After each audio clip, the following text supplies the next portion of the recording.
Assalamualaikum warahmatullahi wabarakatuh. Mohon izin untuk memperkenalkan diri. Nama saya Salma Mufidah, NIM 24109113200021 dengan nomor absen 131 dari Program Studi Kedokteran Program Sarjana Angkatan 2024. Di sini saya akan menjelaskan materi mengenai anatomi permukaan atau surface anatomy yang sebelumnya telah dijelaskan oleh dosen pengampu mata kuliah dasar-dasar biomedik, yaitu Bapak Dr. Abdullah Oski Iliandri, Magister Kesehatan.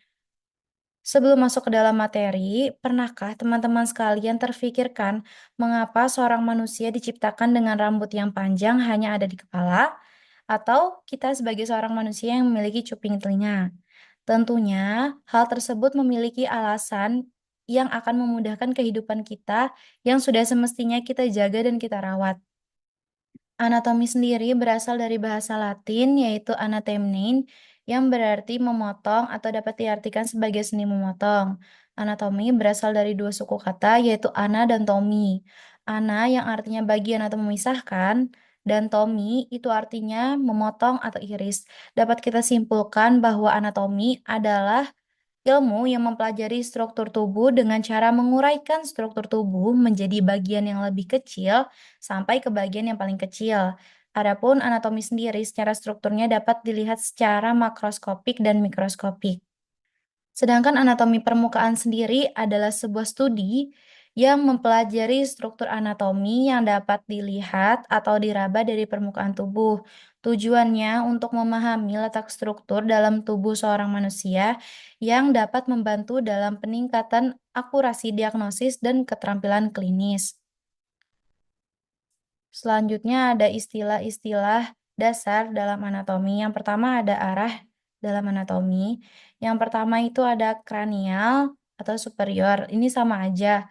Itu sama-sama mengarah ke kepala atau mengarah ke atas. Lalu ada kaudal atau inferior, mengarah ke bawah atau mengarah ke kaudal. Terus itu ada lateral. Lateral ini dia menjauhi sumbu atau garis tubuh. Medial sendiri itu kebalikan dari lateral. Kalau lateral menjauhi, medial mendekati atau menuju garis tengah tubuh. Kemudian ada yang sering kita dengar itu dextra dan sinistra. Ini sudah pasti kita sebagai mahasiswa atau mahasiswi kedokteran sangat-sangat familiar ya dengan dextra dan sinistra ini. Dextra itu sebelah kanan, sinistra itu sebelah kiri. Lalu ada bagian depan itu ventral atau anterior, sedangkan yang belakangnya dorsal atau posterior. Selanjutnya adalah ada istilah dasar terkait bidang dalam anatomi. Bidang dalam anatomi ada tiga. Yang pertama itu bidang sagital. Bidang sagital ini dia memotongnya menjadi bagian dekstra dan sinistra. Lalu ada transversal, ini membagi menjadi atas dan bawah, superior atau kranial, dan inferior atau kaudal.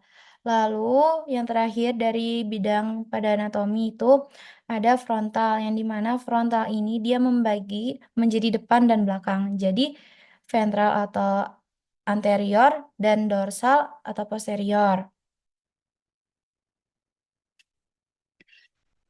Kemudian secara umum tubuh itu dibagi menjadi kaput atau kepala, kemudian ada kolum atau leher, lalu ada bagian trunkus atau torso itu ada bagian toraks atau dada, kemudian ada abdomen itu bagian perut, ada pelvis itu bagian panggul, kemudian eh, ada bagian ekstremitas, itu ada ekstremitas atas atau membrum superius, ada ekstremitas bawah atau membrum inferius.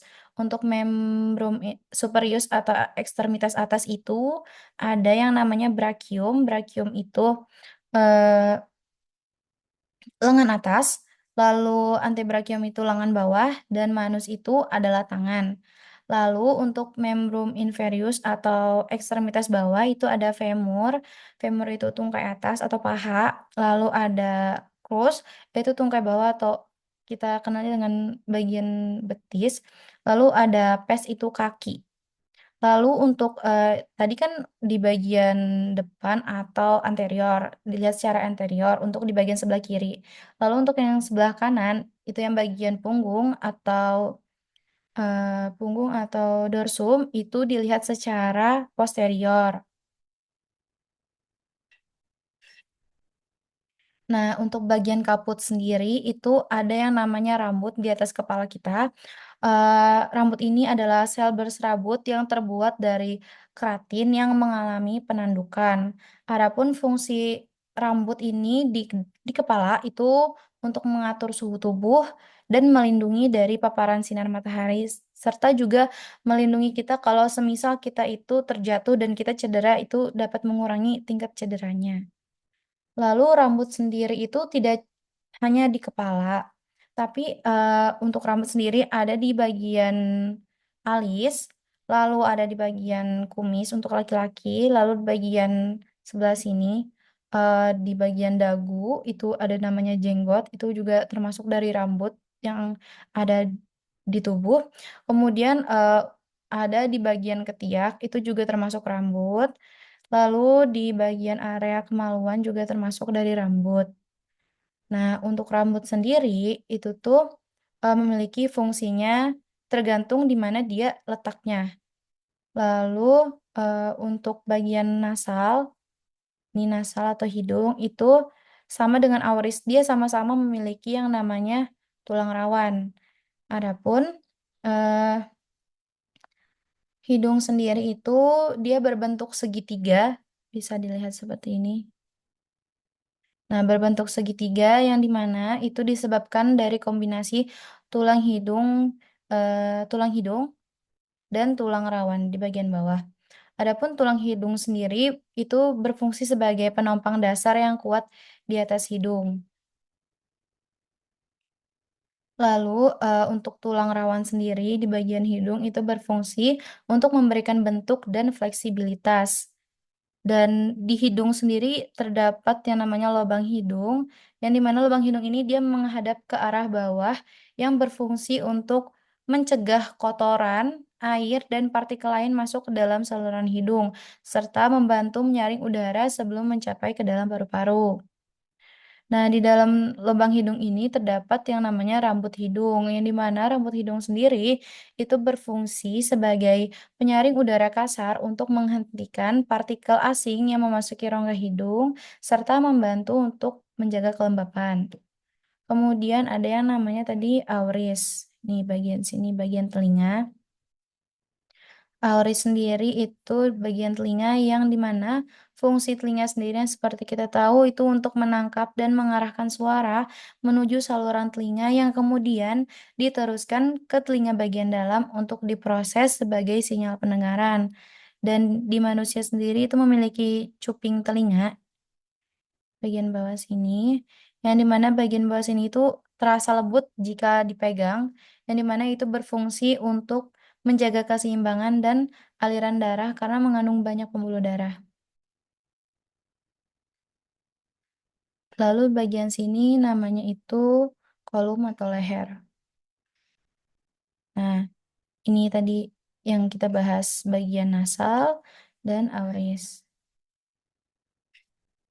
Nah, dikarenakan kita hidup itu berbeda-beda, ada perempuan, ada laki-laki, maka, sebagai seorang manusia pasti ada pembedanya.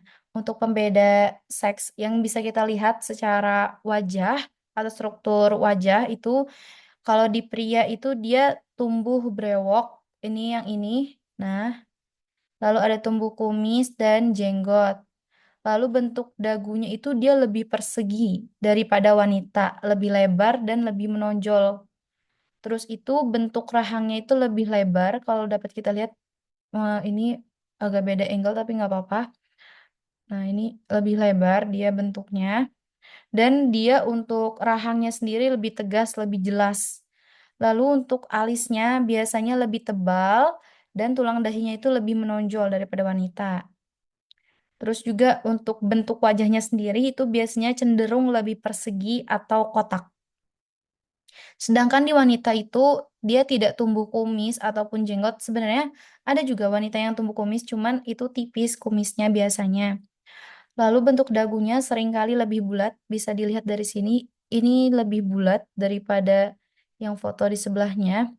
Terus dia lebih halus, lebih runcing juga biasanya bentuknya. Terus, bentuk rahangnya juga lebih lembut daripada laki-laki yang cenderung dia kotak gitu.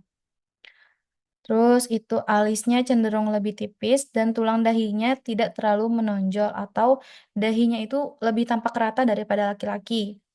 Kemudian, bentuk wajahnya sendiri untuk wanita itu lebih oval atau cenderung ke bulat. Lalu untuk bagian panggulnya, untuk laki-laki sendiri itu panggulnya lebih sempit kalau bisa dilihat di sebelah sini, lebih sempit daripada wanita yang lebih besar. Untuk laki-laki sendiri kenapa panggulnya lebih sempit dan berbentuk seperti corong, ini dapat mendukung aktivitas fisik seperti lari. Kemudian untuk wanita, wanita sendiri dia panggulnya lebih besar, lebih lebar, lebih bulat, itu dapat memberikan ruang lebih untuk kehamilan dan persalinan. Selanjutnya, ada bagian toraks dan abdomen. Untuk bagian toraks sendiri ada yang namanya musculus pectoralis major yang fungsinya untuk membantu gerakan aduksi dan endotorasi tulang humerus dan menarik skapula ke arah ventral dan kaudal. Lalu di abdomen sendiri itu ada yang namanya musculus rectus abdominis yang fungsinya melenturkan tulang belakang, menegangkan dinding anterior perut, dan membantu menekan isi perut. Atau secara mudahnya, itu menahan organ dalam tubuh agar tetap pada tempatnya dan menjaga tubuh agar tetap stabil selama bergerak. Juga di abdomen itu terdapat yang namanya umbilikus atau pusar. Kemudian, pada abdomen sendiri itu terbagi menjadi 4 kuadran dan 9 regio. Dalam pembagian kuadran ada, kanan atas kuadran kanan atas, kuadran atas kiri, terus ada yang bagian kiri bawah, ada yang bagian kanan bawah. Kemudian untuk regionya sendiri terbagi menjadi 9. Ada hipokondriak yang bagian kanan, ada yang bagian kiri, ada lumbar kanan, lumbar kiri, ada iliak kanan, ada iliak kiri, ada juga bagian epigastrik, lalu ada bagian umbilikal di tengah, kemudian ada juga bagian hipogastrik. Untuk di bagian, eee, abdomen sendiri yang terbagi atas 9 regio ini, ada yang namanya terdapat organ-organ penting di dalamnya. Contohnya seperti di hipokondriak yang sebelah kanan itu ada hati, kantong empedu, usus kecil, dan kolon ascendens. Lalu di bagian kirinya itu terdiri dari limpa, usus besar, pankreas, dan bagian atas lobus kiri hati. Kemudian untuk di bagian epigastrium atau epigastrik, itu terdiri dari lambung, hati, pankreas, duodenum, dan kelenjar adrenal. Lalu di bagian lumbar kanan itu terdiri dari ujung hati, kantong empedu, usus kecil, dan kolon ascendens. Kemudian di bagian kirinya itu terdiri dari sebagian, usus kecil, bagian dari kolon descendens, dan ujung ginjal kiri. Kemudian di bagian tengahnya itu umbilical region itu terdiri dari perut, pankreas, usus kecil, dan kolon melintang. Kemudian di bagian iliak, yang sebelah kanan itu terdiri dari usus kecil, appendix, sekum, dan kolon ascendens. Kemudian di bagian kirinya itu terdiri dari, bagian usus kecil, usus besar yang menurun, terus ada kolon sigmoid, ovarium kiri, dan tuba Falopi kiri pada wanita. Kemudian ada bagian yang terakhir di region itu hipogastrik, itu dia terdiri dari usus kecil, kolon sigmoid, rektum, dan kandung kemih. Kemudian adapun, untuk pembagian regio tadi itu sangat berguna untuk memudahkan kita dalam mendiagnosa penyakit pada abdomen pasien. Kemudian untuk di bagian belakang, bagian punggung dorsum, terdapat muskulus, trapezius yang bentuknya mirip dengan trapesium, kalau bisa dilihat, yang berfungsi sebagai stabilisasi dan penggerakan tulang belikat atau skapula yang diperlukan untuk melakukan suatu hal seperti melempar bola atau melempar benda, serta menjaga postur dari tubuh. Kemudian, untuk pelvis sendiri terdapat muskulus, gluteus maximus dan muskulus gluteus medius, yang di mana untuk, muskulus gluteus yang maximus sendiri itu berfungsi sebagai, rotasi eksternal pinggul dan ekstensi pinggul yang merupakan, salah satu otot terkuat dalam tubuh manusia. Kemudian untuk yang musculus gluteus medius sendiri itu fungsinya untuk mempertahankan sisi panggul, terus itu, sehingga memungkinkan anggota tubuh lainnya berayun ke depan untuk langkah berikutnya. Terus juga untuk yang musculus gluteus yang medius, itu tuh dapat menyangga panggul selama berjalan dengan menghasilkan rotasi pinggul. Kemudian kita masuk ke bagian jantung. Untuk bagian jantung sendiri dapat kita klasifikasikan menjadi, superior vena cava, right atrium, ventricle, inferior vena cava, terus ada aorta, ada pulmonary artery, ada pulmonary veins, ada left atrium, sama left ventricle. Untuk bagian superior vena cava bisa membawa darah yang kekurangan oksigen. Lalu untuk yang right atriumnya itu, menerima darah yang mengandung sedikit oksigen dan banyak CO2. Kemudian untuk, right ventricle itu sendiri, dapat memompa darah kotor ke paru-paru untuk, eee, dioksigenasi. Kemudian, untuk inferior vena cava itu membawa darah yang terdeoksigenasi dari perut dan ekstremitas bawah kembali ke sisi kanan jantung untuk oksigenasi. Kemudian, ada di bagian left ventricle itu dapat memompa darah yang kayak oksigen ke seluruh tubuh melalui aorta. Lalu ada left atrium itu, dia mengumpulkan darah yang kayak akan oksigen. Kemudian untuk bagian sebelah sini, yang pulmonary artery itu membawa darah yang kurang akan oksigen. Kemudian untuk bagian aorta sendiri itu adalah sebuah pembuluh darah utama yang membawa darah yang kaya akan oksigen. Adapun letup jantung sendiri itu terletak di dalam rongga dada bagian agak ke sebelah kiri. Terus itu, jantung sendiri terdiri atas 4 ruang, yaitu 2 bilik dan 2 serambi, yang di mana terdapat sekat di antara bilik dan serambi itu. Yang di serambi kanan dan bilik kanan itu sekatnya namanya tricus tricuspidalis, dan yang di serambi kiri dan bilik kiri itu namanya sekat bicuspidalis. Lalu untuk yang selanjutnya ada bagian ekstremitas atas dan ekstremitas bawah.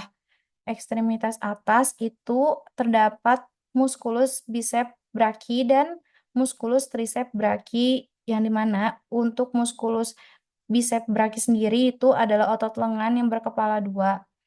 Adalah otot besar yang terletak di bagian lengan atas di antara bahu dan siku yang berfungsi untuk membantu menstabilkan siku serta supinasi lengan bawah, dan dalam posisi terlentang fleksikan lengan bawah.